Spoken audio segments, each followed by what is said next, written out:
When AJ Styles became phenomenal, when Kurt Angle reached his peak form, when Abyss gave everyone nightmares, when Samoa Joe was unstoppable, when the Motor City Machine Guns and Beer Money went to war, when the X-Division stole the show, and the beautiful people stole everyone's attention.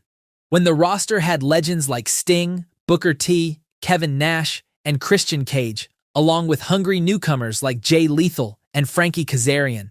While WWE was going through a creative lull after 2007, Total Nonstop Action, better known as TNA, was carving out its own identity. This era in TNA had awesome matches, an amazing roster, wild segments, crazy stories, and an entertaining weekly show that gave wrestling fans a true alternative. This is the story of TNA's greatest era. If TNA had a heartbeat, it was AJ Styles. The phenomenal one had been with the company since its very first weekly pay-per-view in 2002, but the 2005 to 2009 period was when he truly became the face of professional wrestling's second biggest promotion. The moment that introduced Styles to the wider wrestling world came at Unbreakable 2005 in what's considered the best match in TNA history. Styles was competing in a triple threat match against Samoa Joe and Christopher Daniels, with three of the best wrestlers alive going all out in the main event.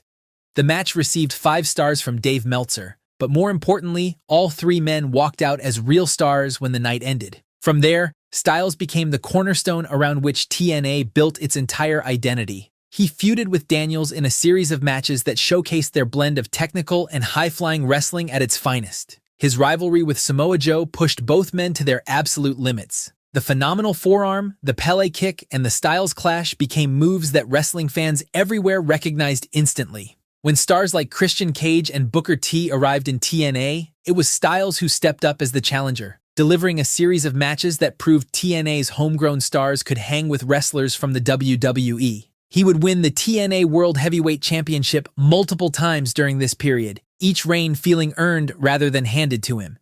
He feuded with everyone from Angle and Sting to Joe and Abyss, making him an all-round performer. What separated AJ Styles from most wrestlers of his generation was his consistency. On his worst night, he was still better than most people on their best. By 2009, he wasn't just TNA's franchise player, he was one of the best wrestlers on the planet. But while AJ was cementing his position at the top, a freight train named Samoa Joe ran over the entire TNA roster. Samoa Joe debuted in 2005 and immediately began one of the most impressive undefeated streaks in wrestling history. The Samoan submission machine was physically unlike anything the company had seen. He was 300 pounds of legitimate toughness who moved like a cruiserweight and hit like a truck. The muscle buster, the rear naked choke, the running knee, every move looked like it genuinely hurt. The streak made Joe must-watch television. Fans knew going in that whoever stepped up would lose, but the question was always how long they'd survive and how much Joe would punish them on the way down. The streak eventually ended, but it set up what became one of TNA's most iconic feuds with the arrival of Kurt Angle in 2006. Angle had left WWE under personal circumstances and signed with TNA, and the company immediately positioned him at the top of the card.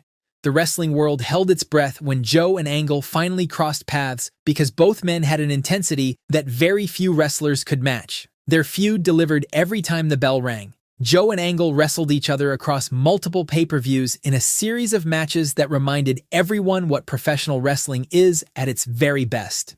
Angle brought out a more dangerous version of Joe, and Joe brought out a more desperate version of Angle. The feud also added layers to both characters and led to one of the most defining storylines of this era, when the TNA originals were threatened by legends from other promotions led by Angle.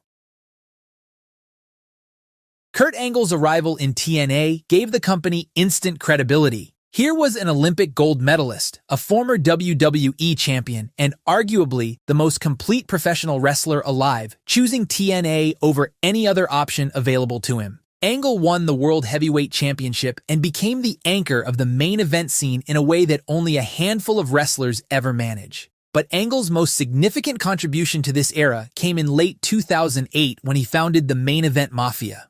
The veteran stars of professional wrestling, Angle, Sting, Kevin Nash, Scott Steiner, and Booker T, were tired of watching younger wrestlers get opportunities they felt hadn't been earned. So they banded together to take over the company and shut the door on the next generation. Opposing them was the Frontline, made up of AJ Styles, Samoa Joe, Eric Young, and others representing the company's homegrown talent. The storyline was a generational war, and it gave TNA's roster clear direction and purpose for months. But while the Frontline and main event Mafia's war dominated the top of the card, a revolution was quietly brewing in the mid-card that was unlike anything else in pro wrestling. If one thing separated total nonstop action from every other wrestling company in the world during this era, it was the X-Division. Built around the philosophy that it wasn't about weight limits, it was about no limits, the X-Division captured everyone's attention while WWE's Cruiserweight division struggled to keep up.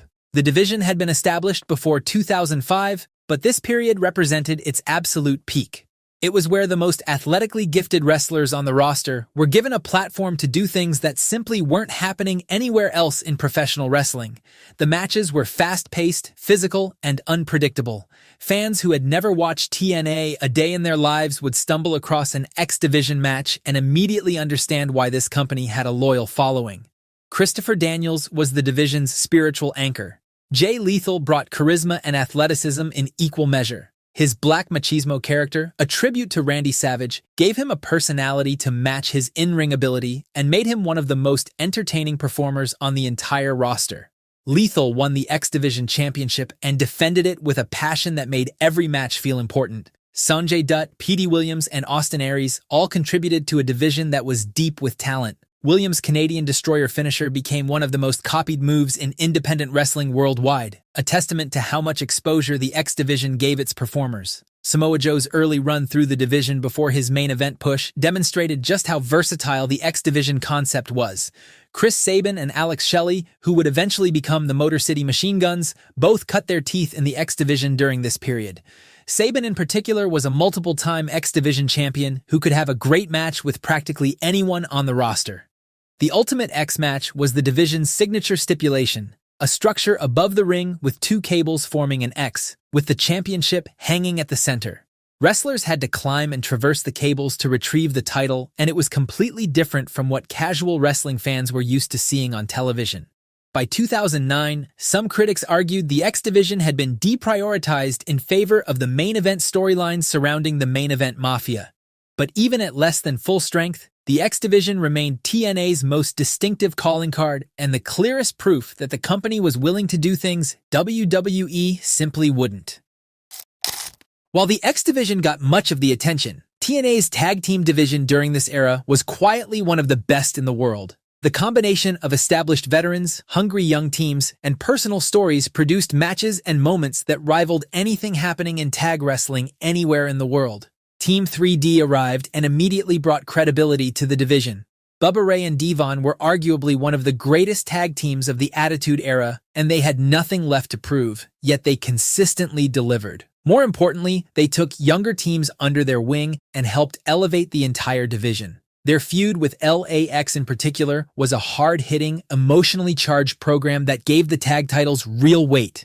Homicide and Hernandez brought their own unique style to the division.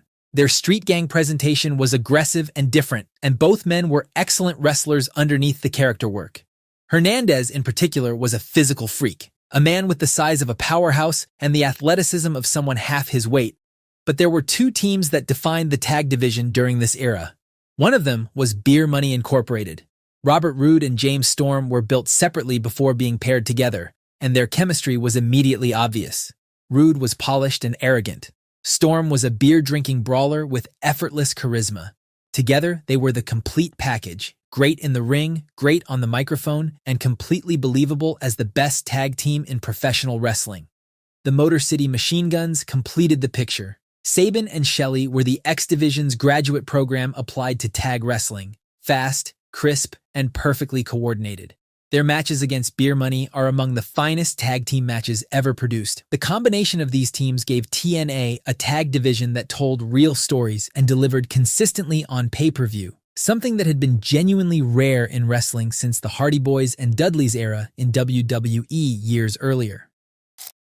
However, it wasn't just the X division and the tag team division. Years before there was a Divas Revolution, TNA had shown exactly how intense women's wrestling can be. In 2007, TNA launched the Knockouts Division, and within months, it had become the most talked about women's wrestling product in North America. At a time when WWE's divas were largely decorative, the Knockouts were wrestling physically competitive matches that stole the show. Gail Kim was the division's foundation. She had already proven herself in WWE before TNA gave her the platform she deserved, and she responded by delivering some of the best women's matches the American market had seen in years. She became the first ever Knockouts champion and set the standard for everything that followed. Awesome Kong was the division's wrecking ball. Standing nearly 6 feet tall and built like a monster, Kong was unlike any women's wrestler American audiences had seen. She hit hard, moved aggressively, and looked like a threat to everyone she faced. Her feud with Gail Kim was the division's defining rivalry during this period. Two completely different styles colliding repeatedly in matches that always delivered. The beautiful people, Angelina Love and Velvet Sky, brought the necessary antagonist energy. They were pretty, loud, and their commitment to being the most obnoxious act in the company made them genuinely effective heels. ODB brought personality and toughness in equal measure. Roxy brought an intensity that connected with fans, and others like Madison Rayne, Tara, and Taylor Wilde brought their unique flavor to the roster. By 2009, it wasn't just the best women's division in North America, it was one of the best things about TNA. However, no era is built on its main events alone, and TNA's greatest period was as rich as it was because of the depth surrounding the top of the card. Abyss was TNA's homegrown monster, a masked force of destruction who had been with the company from nearly the beginning. During this era, he evolved beyond pure spectacle, developing genuine emotional depth through his complex relationship with manager and later nemesis James Mitchell. His hardcore matches were violent enough to feel dangerous, and his feuds with Sabu, Stevie Richards, and Christian Cage gave some of TNA's most shocking moments. Christopher Daniels deserves mention again outside the X-Division context, because his contribution to the company during this entire era was immeasurable. Whether feuding with AJ Styles, working the X-Division, or adding credibility to any program that needed it, Daniels was the definition of a complete professional. Kazarian similarly served as a reliable, talented performer who could step into any role the company needed and deliver without complaint. Christian Cage's 2-year run from 2005 was one of the most underrated periods of his career. Freed from WWE's limitations, Christian was given the microphone time and creative freedom to show exactly how good he was. His NWA championship reign gave the company mainstream credibility, and his promos during this period rank among the best ever produced. Matt Morgan arrived during this period as a physically imposing presence, whose mic work and ring work both improved rapidly under TNA's guidance. Characters like Shark Boy and Curryman brought comic relief while elevating the X-Division. Legends like Sting served as mentors for the young performers while carrying their own feuds and delivering in the ring. After the arrival of Immortal and Hulk Hogan, the company was supposed to reach the next level. Instead, it marked the beginning of the end of TNA's prime years.